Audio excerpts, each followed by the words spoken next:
to try to draw a picture. Yeah, three-dimensional, right? Yeah. That's what I did. Which one we doing? 41. 41. So you got some silly cereal box. And it even tells you a nice little formula. Volume is equal to length times width times height. Aren't they sweet? Okay. So the volume of a rectangular solid can be written as volume equals length times width times height. We're at, blah, blah, blah. A box of cereal has a width of 2 inches. Now, it doesn't matter where you put the 2 inches on this box. Well, before I even start, let's talk about the dimensions here. This dimension, we're going to call length. This dimension, kind of going on an angle here, we're going to call width. So it's the one that's kind of slanted, going back literally into the board. And then this dimension is going to be height, going straight up and down. So the only 3 lines you look at are the front one, the right going to the back one, and the one going straight up. And that way you don't get confused with looking at any other lines. All right, so this box of cereal has a width of 2 inches. So this W is automatically equal to 2 inches. Okay. Its height is 2 inches. Oh, wait a minute. Its height is 2. Oh, no, it has a width of 2 inches. Its height is 2 inches longer than its length. 2 plus L. So what side do we know the least about? The length. The length. So we call it X. X. Now you could call it L if you want, but I like going back to X. Yeah. All right, and then it says its height is 2 inches longer than its length. Well, then H must equal 2 plus X plus 2. X plus 2, 2 plus X. It really doesn't matter which way you write it. All right, and then it says the volume of the box is 198 cubic inches. It's a V. So you plug in V, which is 198. You plug in L, which is 8. X. You plug in W, which is X plus 2. no 2. 2, and you plug in H, which is X plus 2. And there's your equation. It's not that bad.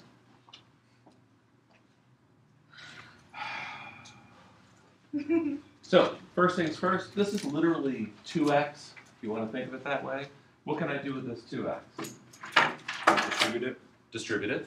So 2x times x, 2x squared. 2x squared, 2x times 2, Plus 4x. plus 4x, and this is equal to 198.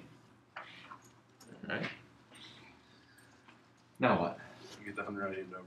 Get it equal to 0. 0. So we get 0 is equal to 2x squared plus 4x minus 198. What can you do now? Go ahead and factor. Nope. Well, yes and no. You can pull out a GCF, or with an equation you have an option. You either pull out the GCF or you divide it away. One of the two. Which one do you want to do? Whatever you feel like. Oh, let's pull out the GCF because that's probably what you'll do.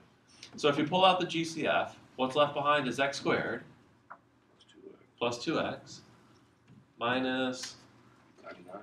99. I don't know. Yeah, I'm just going by what you said. So, ignoring the 2 completely, are there factors of 99 that subtracted to 2? 11 plus 9. 11 and 9. 11 minus 1. 11 and 9. Just come up with the numbers first, and then we can worry about what the signs are. So 11 and 9.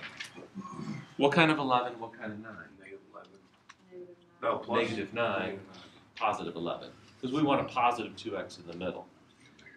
So if we set our factors equal to 0, this is what really should happen. The first factor is 2. So you set it equal to 0. Do you get anything out of that? No. No, because 2 can equal 0. So we don't get nothing from that one. X minus 9 is equal to 0. So we get x is equal to positive 9. And if x plus 11 is equal to 0, we get x is equal to negative 11. Which one do we have to take? 9. It has to be the 9 because there's no way we're going to have a negative length on a cereal box. So if x is equal to 9, so the length is equal to 9 inches, what's the height equal to? 9 plus 2. 9 plus 2, which is 11 inches. Notice that's the other answer. It's kind of interesting if you think about it. And the width, of course, is just 2 inches. And if you multiply 9 and 11 and 2, you should end up with 198. That would be your check. Make sure it works. these aren't that bad. These are not really what I consider word problems, but they're here. Anything else?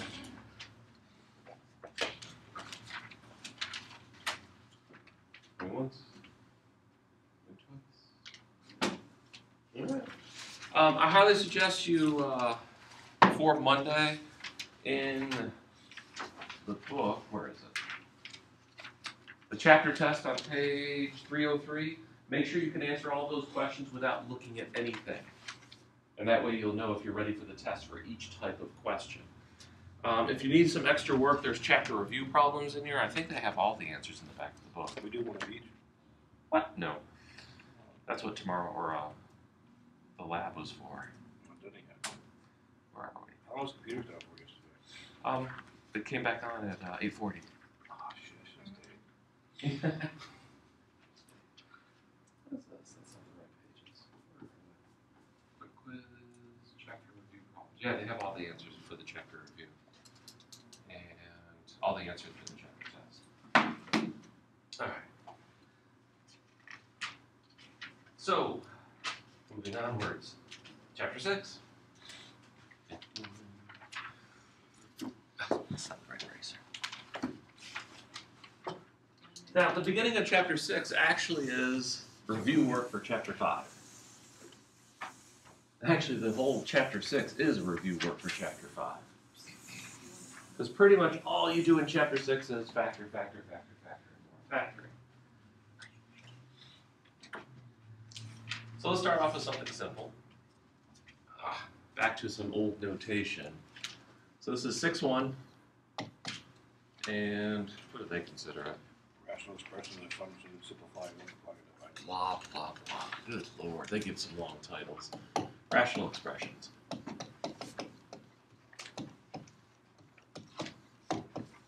So let's say we have, remember this notation?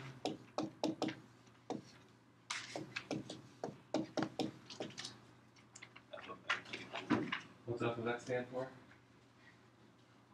What kind of notation is it? You forget, that's how I'm reminding you. When you write F of X, what kind of notation is that? They forget too. Function. It's function notation.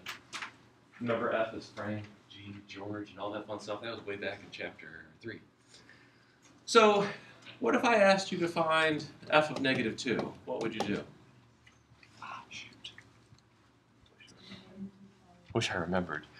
Well, you take all the variables of X and you replace them with? -2. Not my way. Parentheses. Oh. Replace all the X's with parentheses. That way you keep operations and squares stay nice and contained. And it reduces a lot of mistakes that occur when you start plugging things into a function. So we're going to plug in -2 because that's what X is equal to. What's 3 times -2? -6 minus 8? -14. All right, 4 times -2?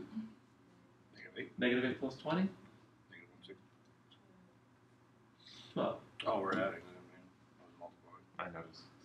So you get F of -2 is equal to, what's that, -7/6? -7/6. What does this mean again? Well, what's equal to, what is -2? What variable? X. So that becomes the X coordinate. The -7/6 is Oh, why? Y, and that becomes the Y coordinate.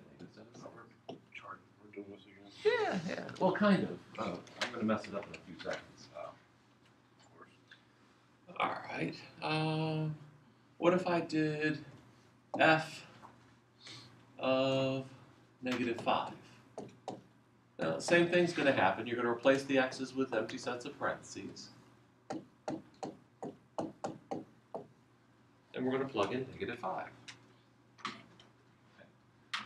If I plug in -5, we get one here, and 3 times -5, -15 minus 8,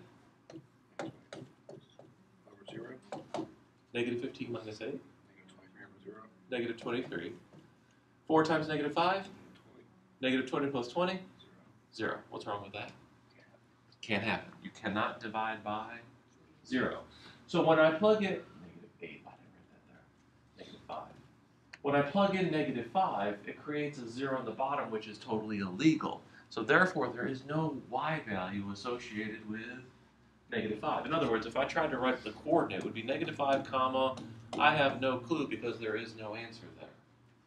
And what we just considered this is undefined. Now, what's the other name that we gave x's in function notation?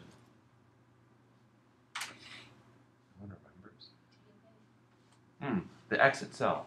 We called it the independent variable. We also called it, begins with a D. Domain. We called it domain. So what we say here is -5 is not in the domain of f of x. -5 is definitely not in the domain of f of x because you can't plug it in and it doesn't give us a y value. It does not create a coordinate. So what we're going to talk about is how do we find these domains. Like here I've kind of guided you through finding it that it doesn't work. How would I find out which ones don't work?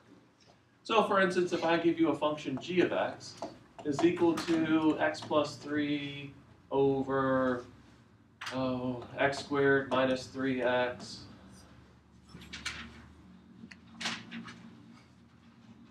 gotta think of a good one.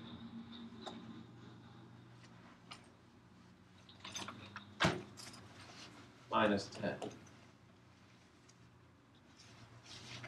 And I say, what is the domain of g of x?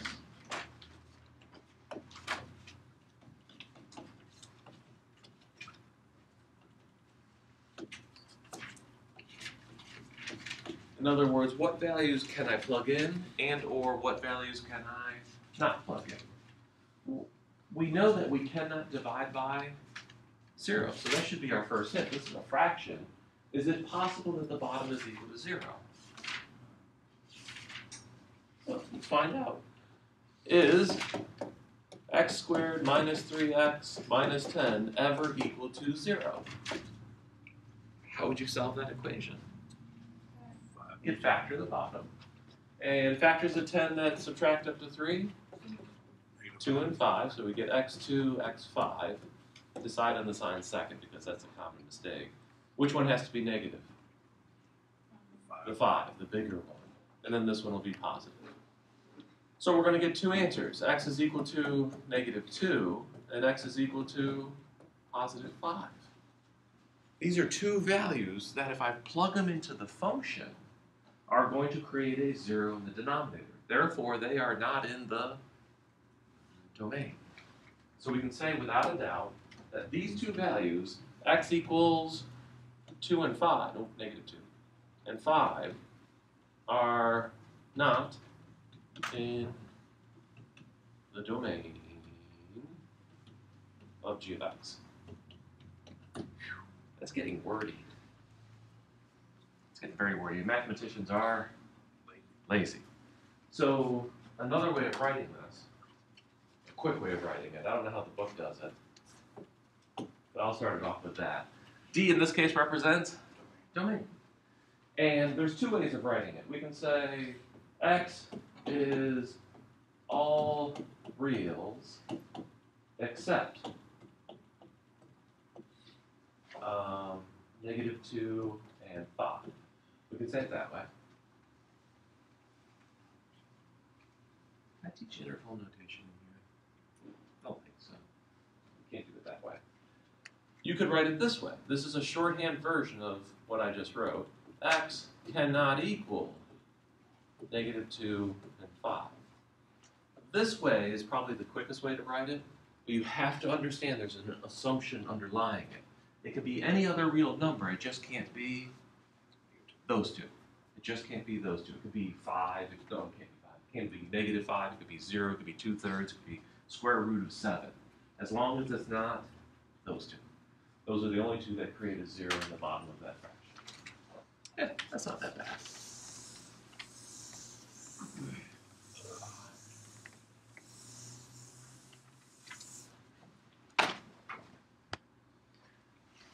something like this. H of x is equal to 4x minus 1 over x cubed plus 5x squared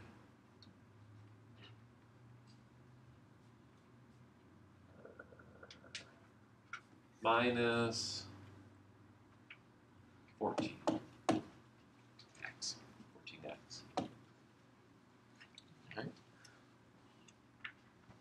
And I want to know, what is the domain?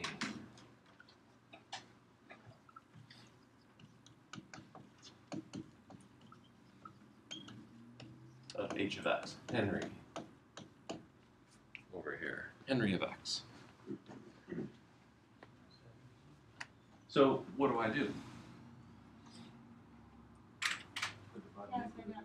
Take the bottom and set it equal to 0, because the only way you're going to get this thing to divide by 0 is if the bottom is actually equal to 0. So you take the denominator, and you could care less about the numerator. All you care about is the denominator. And you set it equal to 0. So we're back to solving nice polynomial equations. How do I solve this? Take the x out as a common factor. What's left behind? X squared plus 5x minus 14. And this is equal to 0. Can I factor x squared plus 5x minus 14? No. Factors of 14 are subtracted to 5. 7 and 2. So we're going to get x, x and 7, x and 2. What kind of 7, what kind of 2? Positive 7 and negative 2. Nice little quick factoring. Remember, that only works if the lead coefficient is 1. It does not work if there's another number there. All right, so what are my solutions? X equals 0, x equals negative 7, and x equals positive 2. So when I get down to my domain notation, what is the domain of this function? I'm going to write, well, the domain of this function is all values of x except, ooh, I forgot to write 0. 0, negative 7, and 2. Any other number will work perfectly fine in that expression, that function, except for 0, negative 7, and 2. How many other real numbers are there? Infinity. Infinite number of values will work, just those 3 won't. All right. What's the point of this? Hmm? I mean, I don't understand, like, why, I mean, before we were solving, that was our answers, and now you're saying that's not our answers? Because it can't be 0 in the bottom. So the technique is you take the bottom and you set it equal to 0. You find those answers that make it equal to 0, and you kick them out. Kind of like a detective. You find the ones that really couldn't have done it, and you throw them out of the mix, and you only concentrate on what's left over. All right, other things about rational expressions. When you have a rational expression,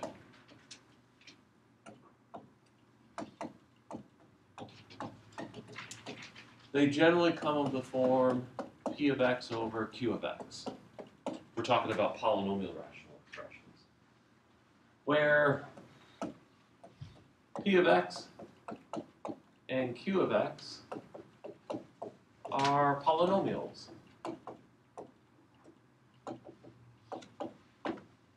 Which is exactly what h of x is. It's a polynomial over a polynomial. P of x in this case would be 4x minus 1. Q of x in this case would be x cubed plus 5x squared minus 14x. And when you put them together, it creates this new function called h of x. Now, if we're going to deal with these rational expressions, what's another name for rational expressions? When you say rational, another word should come to mind. It looks just like that. Algebra. How about a fraction? So when we're dealing with rational expressions, you have to work with, well, fractions. And what do we do with fractions? Well, we reduce fractions. We can add fractions. We can subtract fractions. We can multiply fractions. And we can divide fractions. So I have to teach you how to do that with these rational expressions. So the simplest of them, of course, is simplification. So if you're simplifying a fraction, for instance, 20 divided by, 38. I have no idea. How were you taught to reduce this? What number goes into both of them evenly, and both of them are divisible by 2? So you sit up here and you'd say, well, divide by 2, and we'd get 10 over 19. And that would be a reduced fraction. The problem with that method is, when you look at one of these expressions, you don't know what divides evenly into 4x minus 1 or divides evenly into x cubed plus 5x squared minus 14x. You have no clue. So another method that we can use is take the numbers and write them in factored form. How do you break up 20? It's 2 times what? 5. It's 2 times 10, but 10 is 2 times 5. So 2 times 2 times 5 is 20. Do you agree with me? Yeah, because 2 times 2 is 4, and 4 times 5 is 20. What about 38? Well, 38 is a little bit easier. It's just 2 and 19. What are these numbers called? 2, 2, 5, 2, and 19. What kind of numbers? They're not divisible by anything else. So what kind of numbers are those? Prime. They're prime numbers. This is what's called prime factorization. All right, after you factor it out, look what happens. What's 2 divided by 2? 1. So these divide out and you're left with a 1. And you can't cancel anything else out, so you get 2 times 5 is 10 over 19. That's the technique we need to use with polynomials, because I have no clue what divides evenly into them until I break them apart and see what they're made of. So for instance, something easy. How about this one's easy. This is number 8 out of the book. 10x squared plus 15x divided by 35x squared minus 5x. Big mistake if you start just canceling things out here. Yes, 10 and 35 have something in common. Yes, 15 and 5 have something in common. But can you cancel them? I guess not. Can you cancel them individually? You said not to. Why? I don't know. You said not to. Well, when you cancel, what operation has to be involved? Division and multiplication. This has division, but it also has addition and subtraction. Canceling this way, where you're going this over this, that's, multiplicative inverse and multiplicative identity. You can't use that over here because there's a bunch of addition and subtraction. And if you have any doubts about it, do something like, what would be a good one? 4 over 4 plus 3. Can I cancel the 4s? Yeah. If you want to, sure, go ahead. What would your answer be? 1 over 3, right? Or 1 over 4 if you went 1 plus 3 is 4. But the answer really is 4 over 7. Because if you just add the 4 and the 3, you get 7. And there's no way you're going to cancel a 4 with a 7. So you can't cancel through addition. It just doesn't work.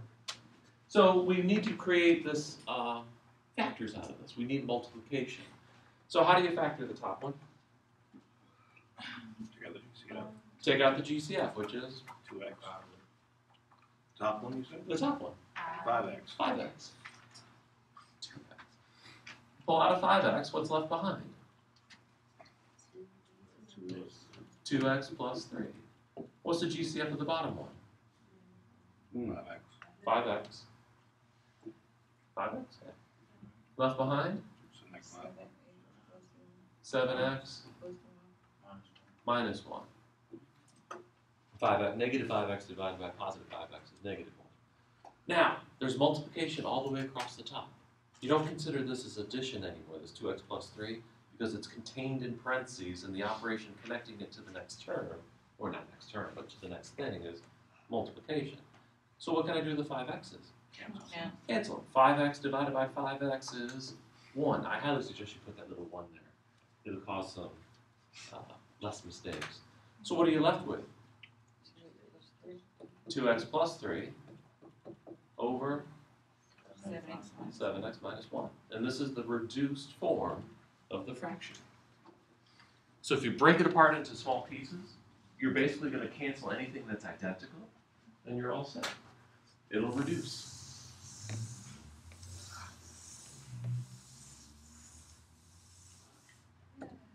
Oops. Let's go a little harder.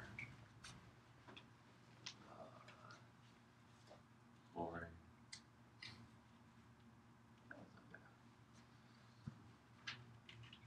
Number 18.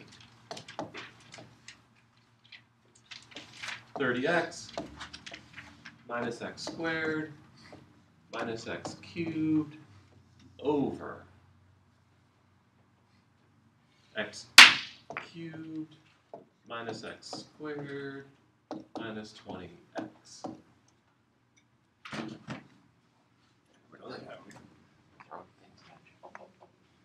Alright, so the technique is just simplistic. Factor everything you see. Now the top piece, something's wrong with it. It's out of order and it'll be negative at the beginning. It's backwards and it has a negative in the beginning. So what I'm going to do is fix the order first and then deal with the negative. So the order should be negative x cubed minus x squared plus 30x, because it's a positive 30x. And then that'll be over x cubed minus x squared minus 20x. Again, can I cancel the x cubes? No. No, because there's a bunch of addition and subtraction. Will someone in here try to do that? Yeah. Yes, which will scare me half to death. Okay, now you have two choices. You could factor in position and just leave your answers coming down straight off the way. Some people need to take the problem and put it off to the side so it doesn't get them all confused what's going on the left-hand side. So if you're the type of person that needs to do side work, just do the problem on the left-hand side of your paper, do the scratch work on the right-hand side. That way you never get confused between what's the problem and what's the scratch work. I'm going to do it right in place because this one's not horrible. I'll start putting them off to the side when they get bad. The top one, what do you want to do? Multiply by negative 1. You cannot multiply by negative 1. It's an expression, not an equation.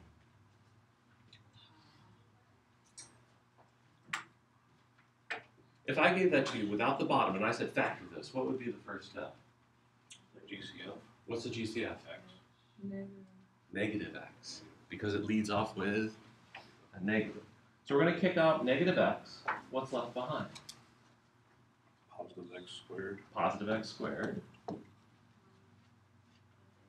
plus x minus 30. Okay.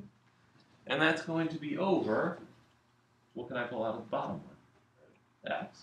So kick out an x, what's left behind?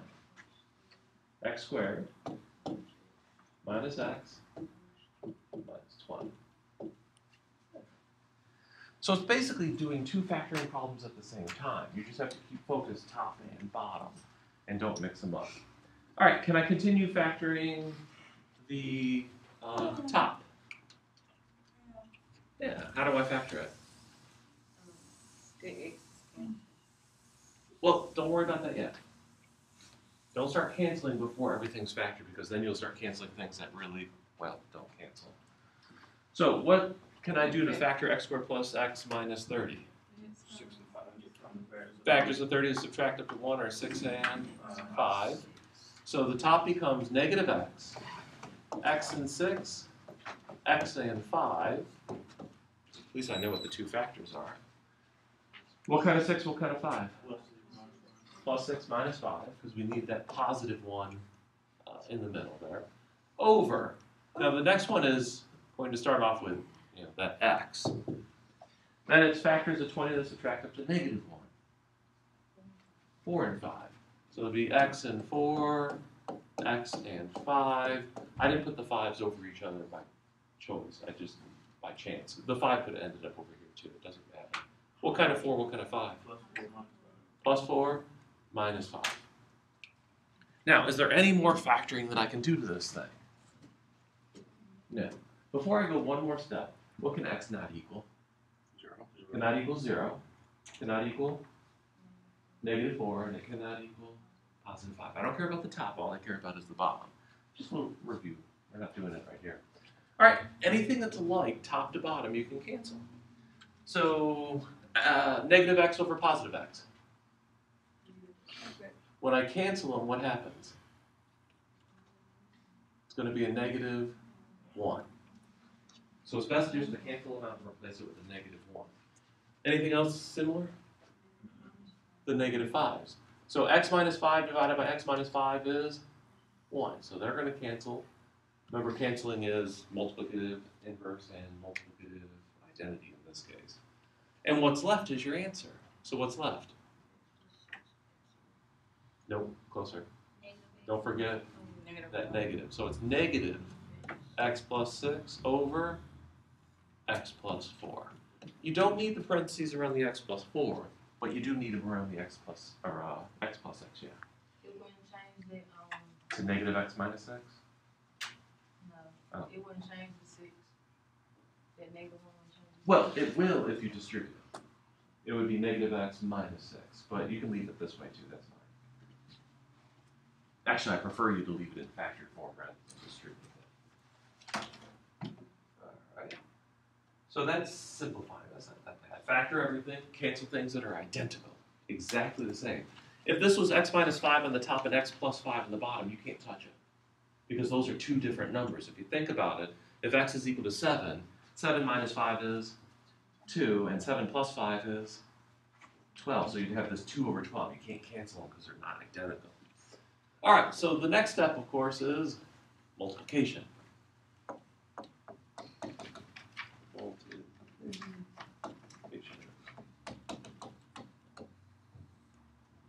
How do you multiply fractions? Well, if I give you 4/5 times 3/8, how do you multiply fractions? Straight across. Straight across. So you'd go 4 times 3 is 12, and 5 times 8 is 40, and then you'd have to take the fraction and reduce it, which polynomial method, you'd have to break it up into its prime factors. So 12 is 2 times 2 times 3, 4 times 3. And 40 is, well, 2 goes into it 20, and then 2 goes into that 10, and then 2 goes into that 5. So 2 times 2 times 2 times 5. Now that would be our method. And then of course the two 2's would cancel, right? And you'd be left with 1. And what's left is 3 over 10. Now, even with numbers, that technique seems to be too long.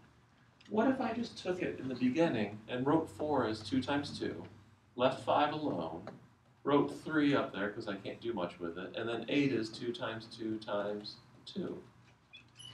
I get the same factoring, but I'm skipping the step where I just take the mess and multiply it all together. Because if you take polynomials and you multiply them all together, what happens? You have to FOIL and expand them, and they get really ugly. And then you have to turn around and factor them. So it's best just to factor them and then put them together, because then you just get 2 times 2 times 3, if you multiply the entire top together, and 5 times 2 times 2 times 2, if you multiply all the bottom together. And then you can do your same crossing out, and you still get 3 over 10. So that's the technique we're going to use. We're going to break them apart first, and then push them all together, and then cancel anything that's identical top to bottom. Sounds reasonable. Oh, let's do something simplistic. Little review problem. Number 22. 35 x squared y to the 6 over 10 x to the 7th y squared times negative 15 y cubed over 21 xy. You remember these things, right? You would love them. I don't think I love them. Laws of exponents. Laws of exponents. Power to a power u. Multiply. Base times base you have. Okay, so here's what I'm going to do here. I'm going to do a little shortcut method. When you multiply fractions together, you take the entire top and put it together, and you take the entire bottom and put it together, all with multiplication. So what I'm going to do is kind of shorthand this. Draw the line all the way across, put a times on the top, put a times on the bottom, And you don't need parentheses, but that negative is kind of weird sitting there. All right, your choice. Do you want to multiply all the way across the top, or do you want to simplify top to bottom? Because it is all multiplication and all division. My suggestion, multiply across the top. That's what most people do. So if I multiply across the top, I'm going to kind of do it this style here. It just gets too messy. I mean, 35 times 15. I don't want to do that. What makes up 35? 7 and 5. So I'm going to write it as 5 times 7. What makes up 15? 3 and 5. So I'll write that as 3 and 5. And there's a negative sitting up front. I really shouldn't put that scribbled in. There's a negative sitting up front. Okay. Then put the letters together. X squared, well, there is no x squared over here. So what do I put here? X squared. Y to the 6 times y to the 3rd. Y to the 9, because you just add them. All over. All right, now we have 10. 2 times 5. And we have 21. 3 times 7. See, if you don't multiply them all together, you can now see what cancels top to bottom just by looking at it, without using your calculator and simplifying it all down, which is kind of messy. All right, x to the 7th times x. X to the 8th. Y to the 2nd times y. Y cubed. That is actually kind of easy. Let's see here. There's a 5 in the top and a 5 in the bottom. They cancel. It replaces with a 1, by the way. There's a 7 in the top and a 7 in the bottom. They cancel. You're left with a 1. There's a 3 in the top and a 3 in the bottom. They cancel and you get a 1. Remember, this is all multiplication. That's the only reason I can do this. Now, can I get rid of this 5 here on the top? No, because there's not another 5 in the bottom. And that 2 is going to stay in the bottom, too. All right, what's x squared divided by x to the 8th? X to the 6 in the bottom. X to the 6 in the bottom. Okay. I'm going to start writing my answer. Equals. My marker died. Equals. The negative is staying. What's up in the top still? The 5. And then we just decided that the x to the 6 is in the bottom. What else is in the bottom?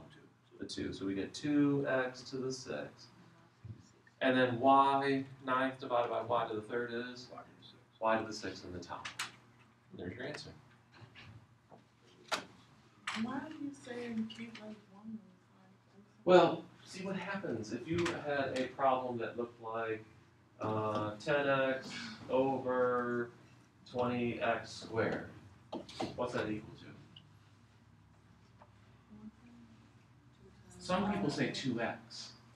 Because they'll go, cancel things out, and the only thing left is 2x. But they put it in the top. So if you go 10 divided by 20, that leaves you with a 2 in the bottom and a 1 in the top. And then x goes into x squared with an x. That leaves you 1 in the top and 2x in the bottom. It doesn't allow you to, yeah. Because I've seen people do that, and then they say the answer is 2x. So if you put the 1s in the top, it reminds you that the top at least has a 1 in it. Now, if you only want to just put one of them up there, that's fine. I like doing it for all of them. It's just me. All right. That's not that bad, is it? Multiplication ain't, I don't like that addition. You don't like what? Oh, we haven't gotten there yet. So, before you start multiplying 35s and 15s together, break them up into smaller pieces. It does make your life a little bit easier, and you don't even have to use a calculator. That's the beauty of it. You know I hate calculators. All right. Oh, we got time. Let's try something more horrid. Number 28. X minus 4 over x squared plus 3xy minus 28y squared. And we're going to times it. Forgot the y. Did I forget it? 4y. Was it 4y? 4y. Times x squared plus 10xy plus plus 21y squared all over x plus 3y.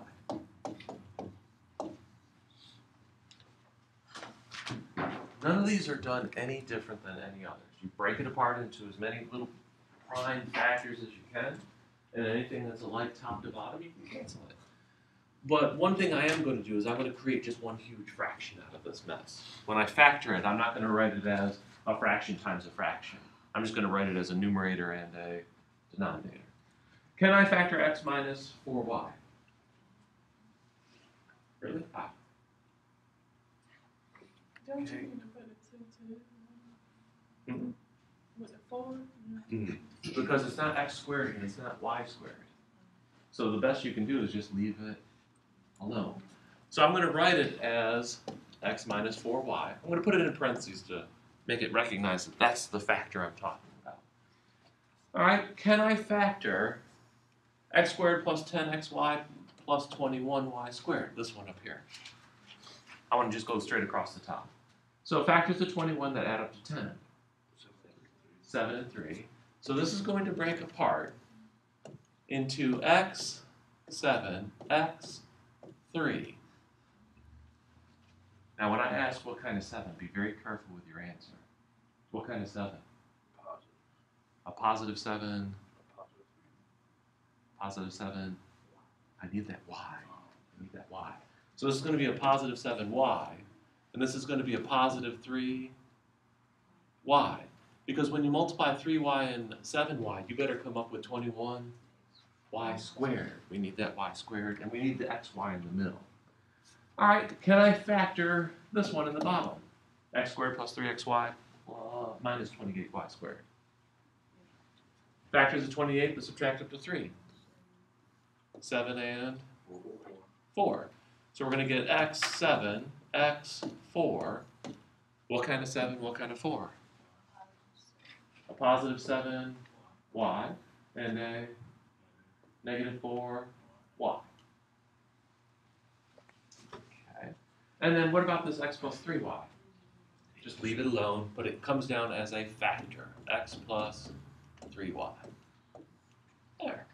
So now we've taken this thing and created one fraction out of it, factored it so we can see what all the pieces are. Now it's pretty simple to cancel. Is there anything identical to x minus 4y in the bottom? Yeah. So x minus 4y divided by x minus 4y is 1.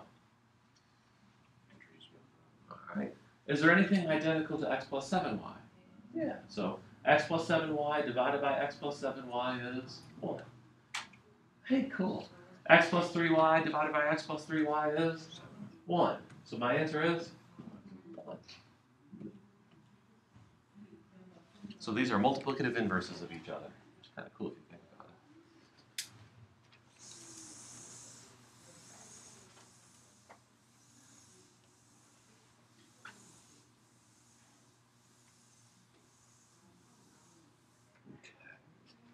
Okay. Yeah, this will have to be the last one.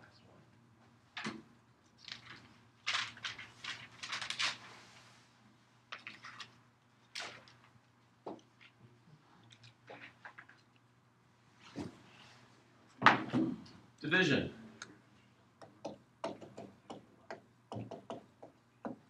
How do you divide fractions? Very carefully. Well, if I have 3/4 divided by 5/8. Now when you divide a fraction by a fraction in this notation, one of the fraction bars has to be longer. And the longer one designates the bigger fraction. So in other words, it's 3/4 divided by 5/8.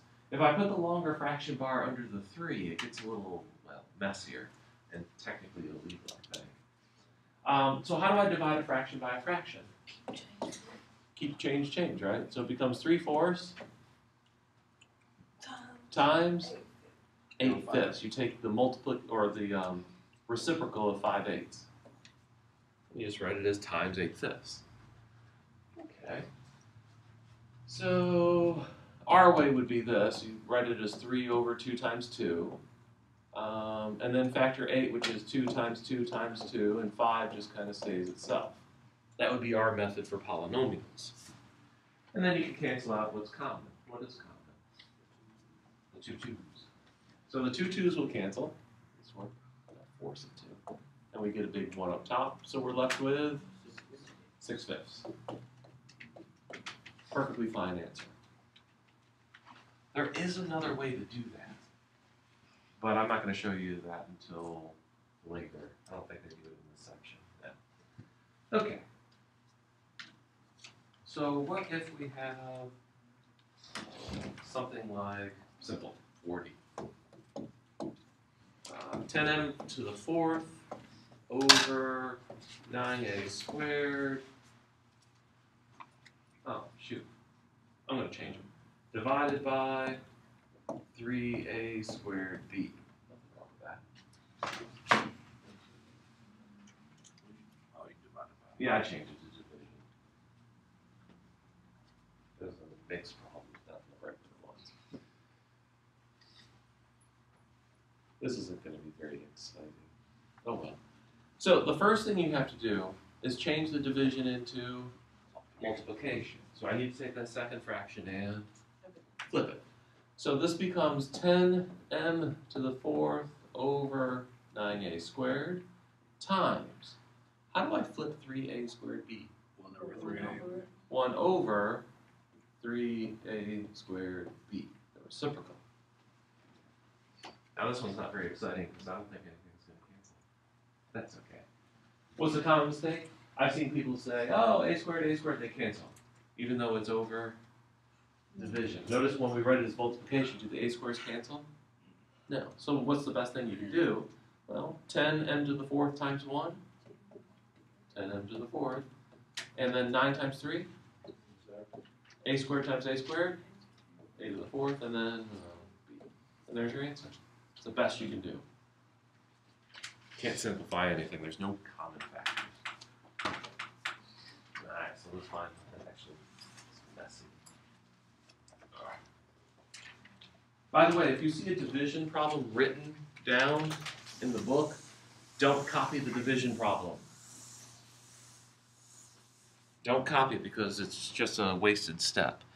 Like number 36, yeah, that's a good one. Number 36, if you're going to write this on a piece of paper and you see it written the way it is, you know, a squared minus 3a over 9, a squared minus 9 divided by a cubed minus a squared over 4a squared minus a minus 3.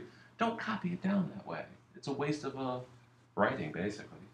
I would highly suggest you change the division into multiplication and just flip the second fraction.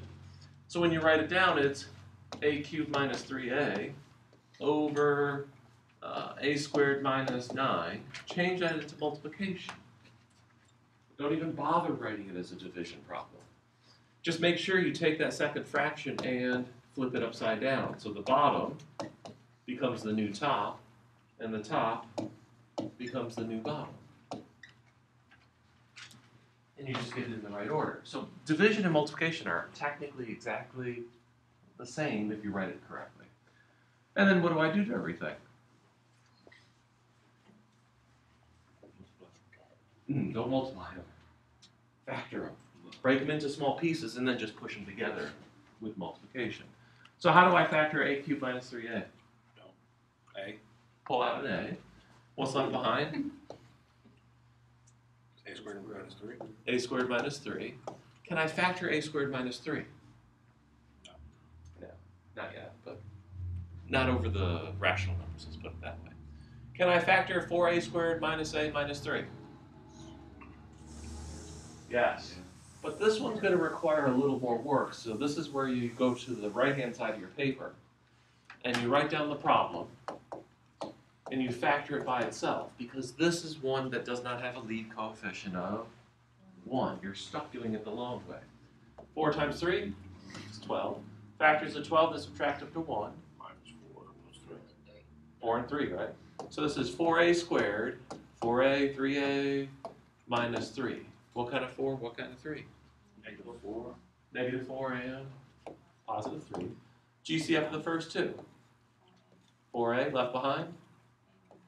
A minus 1. GCF of the second two.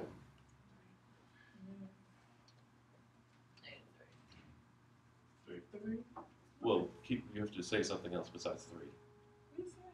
Oh, Positive 3. You need that sign. So positive 3 left behind. A minus 1. All right. I know what the last step is. You pull out the A minus 1, and you leave behind 4A plus 3. Over. Okay. A squared minus 9. A minus 3, A plus 3. Difference of perfect squares. A cubed minus A squared. A squared. Pull out an A squared. Leave behind A minus 1. A minus 1. Do you see who's getting lost in the shuffle here? He's kind of like tucked in between those parentheses. If you want to, you can put parentheses around him. If you really want to, you can take that A squared and pull it all the way to the front. It's a lot of commutatives of multiplication, but you can put it way up front, which would probably be safer. But we'll leave it there for now. All right. Can I get rid of this factor of A on the top? Yeah. Yeah, because there's 2 factors of A over here on the bottom. So if I get rid of 1 factor of A here and 1 factor of A here, I'm left with a factor of A. Okay. Is there an A squared minus 3 in the bottom? No. A minus 1? Yeah. So A minus 1 divided by A minus 1 is 1. I forgot to put 1 here. Is there a 4A plus 3? Yeah. So what you're left with is 1, A squared minus 3, and 4A plus 3. So that's A squared minus 3 times 4A plus 3 over. How would you write the bottom? I would take this one and put it up front, A, and then A minus 3, A plus 3. There's only things left in the bottom. And there's your answer. Not a pretty one, but doable. Alright. Homework for the weekend. Study for the test. Do some chapter review problems. Definitely do the chapter test. I will be looking for it on your homework.